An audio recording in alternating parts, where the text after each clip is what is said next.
Welcome to Season 4 of The Locked Room. I'm Mardell with an intriguing locked room mystery for you, The Red House Mystery by A. Milne. Chapter 1, Mrs. Stevens is Frightened. In the drowsy heat of the summer afternoon, the red house was taking its siesta. There was a lazy murmur of bees in the flower borders, a gentle cooing of pigeons in the tops of the elms. From distant lawns came the whir of a mowing machine, that most restful of all country sounds, making ease the sweeter in that it is taken while others are working. It was the hour when even those whose business it is to attend to the wants of others have a moment or two for themselves.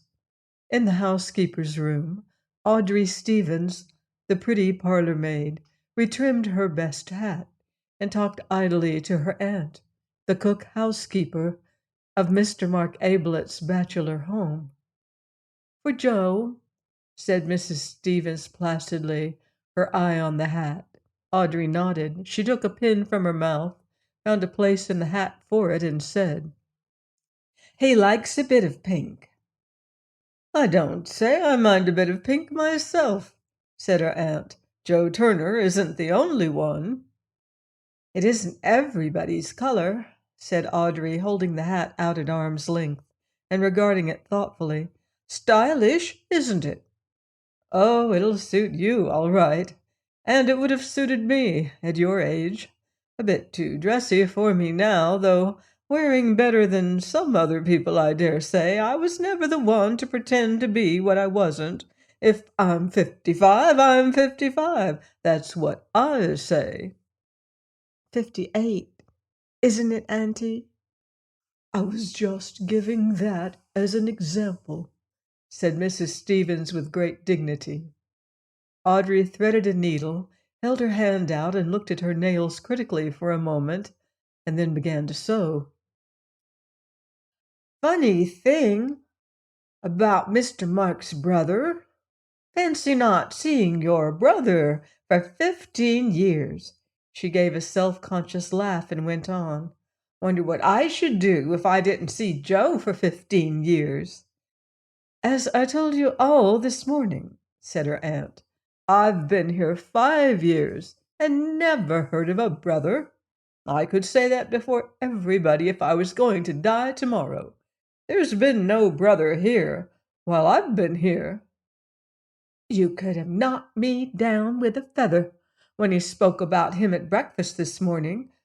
I didn't hear what went before, naturally, but they was all talking about the brother when I went in. Now, what was it I went in for? Hot milk, was it? Or toast? Well, they was all talking. And Mr. Mark turns to me and says, you know his way, 'Stevens,' he says, 'my brother is coming to see me this afternoon. I'm expecting him about 3, he says. 'Show him into the office,' he says." Just like that.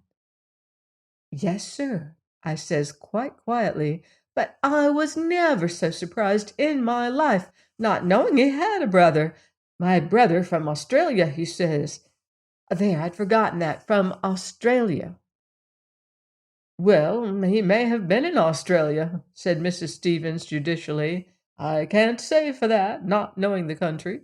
But what I do say is, he's never been here, not while I've been here, and that's 5 years. "Well, but Auntie, he hasn't been here for 15 years. I heard Mr. Mark telling Mr. Cayley. 15 years, he says. Mr. Cayley having arsted him when his brother was last in England.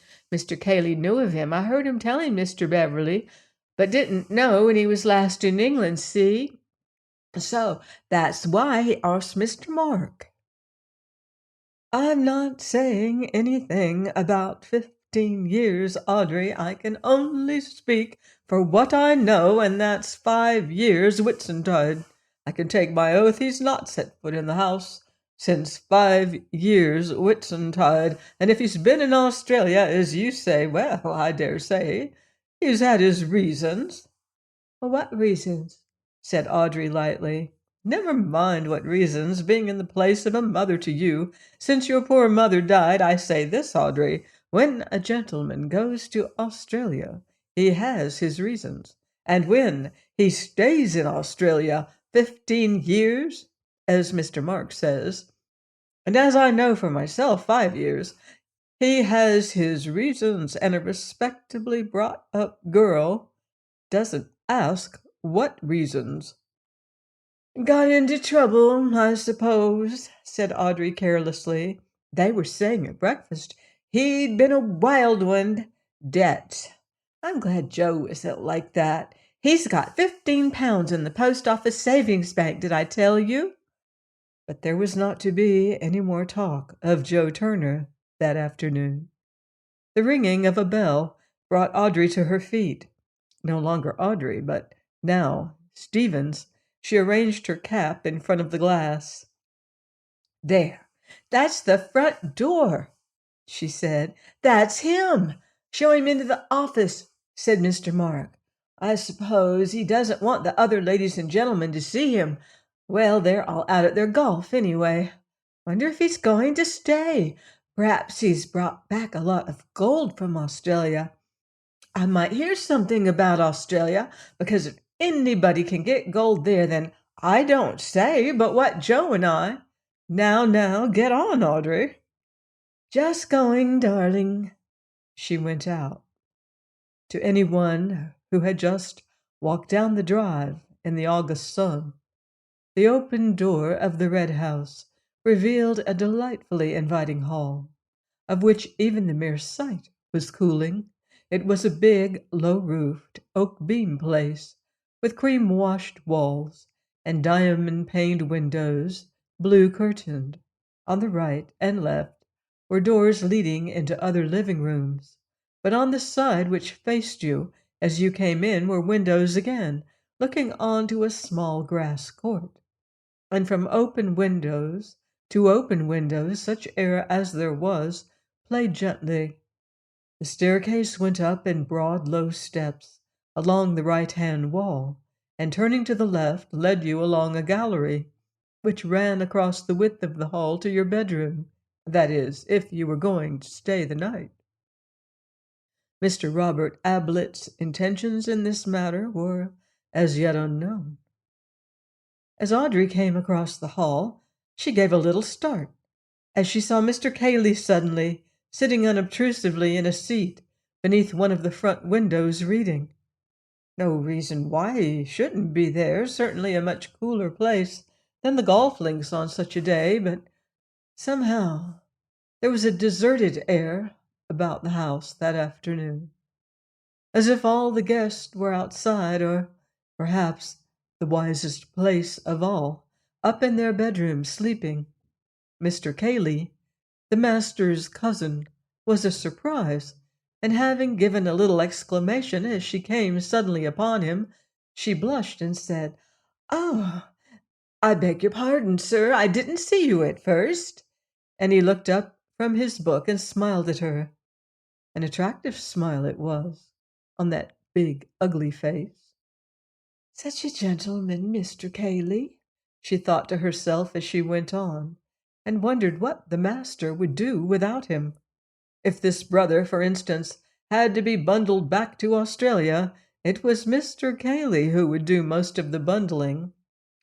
"So, this is Mr. Robert," said Audrey to herself as she came in sight of the visitor. She told her aunt afterwards that she would have known him anywhere for Mr. Mark's brother, but she would have said that in any event. Actually, she was surprised. Dapper little Mark, with his neat, pointed beard and his carefully curled mustache, with his quick, darting eyes always moving from one to the other of any company he was in, to register one more smile to his credit when he had said a good thing, one more expectant look when he was only waiting his turn to say it. He was a very different man from this rough-looking, ill-dressed colonial staring at her so loweringly. "I want to see Mr. Mark Ablett," he growled. It sounded almost like a threat. Audrey recovered herself and smiled reassuringly at him. She had a smile for everybody. "Yes, sir, he is expecting you. If you will come this way." "Ah, so you know who I am, eh?" "Mr. Robert Ablett?" "Aye, that's right. So he's expecting me, eh? He'll be glad to see me, eh?" "If you will come this way, sir," said Audrey primly. She went to the second door on the left and opened it. "Mr. Robert she began, then broke off. The room was empty. She turned to the man behind her. "If you will sit down, sir, I will find the master. I know he's in because he told me that you were coming this afternoon." "Oh?" He looked round the room. "Oh, what do you call this place, eh?" "The office, sir." "The office?" "The room where the master works, sir." "Works, eh? That's new. Didn't know he'd ever done a stroke of work in his life." "Where he writes, sir," said Audrey with dignity. The fact that Mr. Mark wrote, though nobody knew what, was a matter of pride in the housekeeper's room. "Not well dressed enough for the drawing room, eh?" "I will tell the master you are here, sir," said Audrey decisively. She closed the door and left him there. Well, here was something to tell Auntie. Her mind was busy at once, going over all the things which he had said to her and she had said to him, quiet like. Directly I saw him, I said to myself, why, you could have knocked her over with feathers. The feathers indeed were a perpetual menace to Audrey. However, the immediate business was to find the master. She walked across the hall to the library, glanced in, came back a little uncertainly, and stood in front of Mr. Cayley. "If you please, sir," she said in a low, respectful voice, "can you tell me where the master is? It's Mr. Robert called." "What?" said Cayley, looking up from his book. "Who?" Audrey repeated her question. "I don't know. Isn't he in his office? I went up to the temple after lunch. I don't think I've seen him since." "Thank you, sir. I will go up to the temple." Cayley returned to his book. The temple was a brick summer house. In the gardens at the back of the house, about 300 yards away, here Mark meditated sometimes before retiring to the office to put his thoughts upon paper. The thoughts were not of any great value. Moreover, they were given off at the dinner table more often than they got on to paper, and got on to paper more often than they got into print.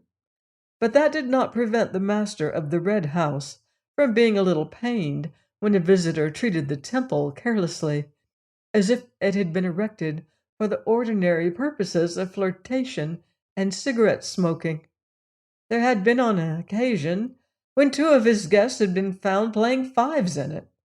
Mark had said nothing at the time, save to ask with a little less than his usual point whether they couldn't find anywhere else for their game. But the offenders were never asked to the Red House again.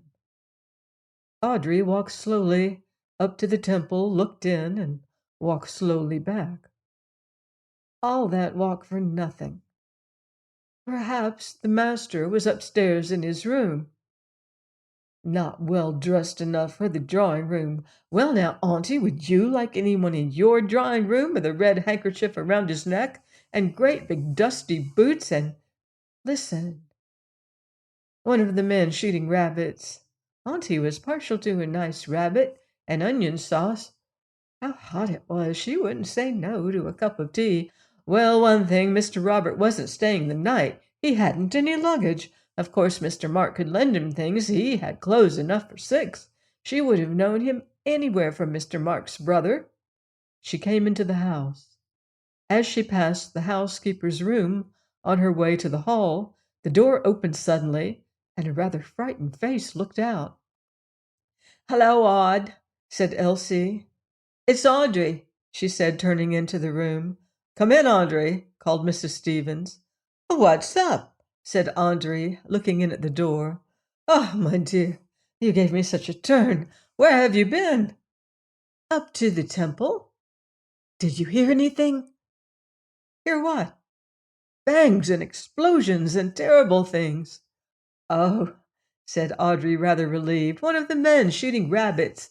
Why, I said to myself as I came along, Auntie's partial to a nice rabbit, I said, and I shouldn't be surprised if—" "Rabbit!" said her aunt scornfully. "It was inside the house, my girl." "Straight it was," said Elsie. She was one of the housemaids. "I said to Mrs. Stevens, didn't I, Mrs. Stevens, that was in the house?" I said. Audrey looked at her aunt and then at Elsie. "Do you think he had a revolver with him?" she said in a hushed voice. "Who?" said Elsie excitedly. "Well, that brother of his from Australia. I said as soon as I set eyes on him, 'You're a bad lot, my man.' That's what I said, Elsie, even before he spoke to me. Rude." She turned to her aunt. "Well, I give you my word." "If you remember, Audrey, I always said there was no saying with anyone from Australia." Mrs. Stevens lay back in her chair, breathing rather rapidly. "I wouldn't go out of this room now, not if you paid me £100,000. "Oh, Mrs. Stevens," said Elsie, who badly wanted 5 shillings for a new pair of shoes. "I wouldn't go as far as that, not myself, but—" "There!" cried Mrs. Stevens, sitting up with a start. They listened anxiously, the 2 girls instinctively coming closer to the older woman's chair. A door was being shaken, kicked, rattled. "Listen!" Audrey and Elsie looked at each other with frightened eyes. They heard a man's voice, loud, angry. "Open the door!" it was shouting. "Open the door! I say, open the door!" "Don't open the door!" cried Mrs. Stevens in a panic, as if it was her door which was threatened. "Audrey, Elsie, don't let him in!" "Damn it! Open the door!" came the voice again. "Oh, we're all going to be murdered in our beds," she quavered. Terrified, the 2 girls huddled closer, and with an arm around each, Mrs. Stevens sat there, waiting. Join me next time for another mysterious chapter of The Red House Mystery by A. Milne, here on The Locked Room. In the meantime, beware of footsteps in the dark.